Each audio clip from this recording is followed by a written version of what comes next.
ज़बान जो आपको आसान लगे वो वाली अपनी ज़बान आप सेलेक्ट कर लें। मैं इंग्लिश सेलेक्ट कर रहा हूँ और फिर एग्री कंटिन्यू, और यहाँ पर आप अपना नंबर इंटर करेंगे जिससे आप व्हाट्सएप नंबर एक्टिवेट करना चाह रहे हैं। मैं नंबर इंटर करता हूँ।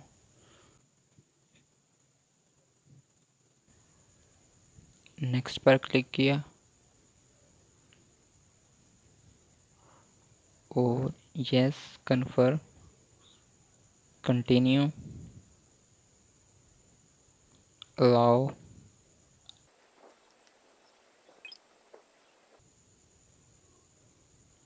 फिर कंटिन्यू, अलाउ, अलाउ,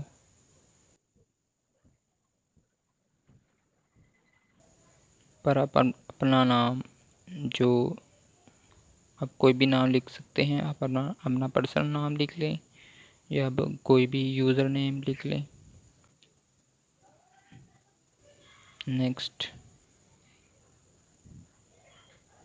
और ऐड ईमेल कर सकते हैं, और ईमेल दूसरों को शो नहीं होती लेकिन वेरीफाई के लिए ये इस्तेमाल हो जाती है।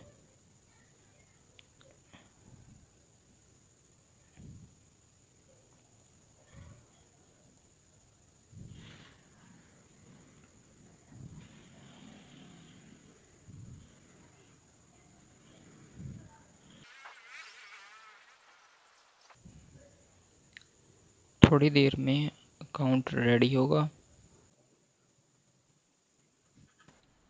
आपका अकाउंट बनकर रेडी है। व्हाट्सएप की सेटिंग्स को एक्सप्लोर करने के लिए मेरी दूसरी वीडियोस भी देखें।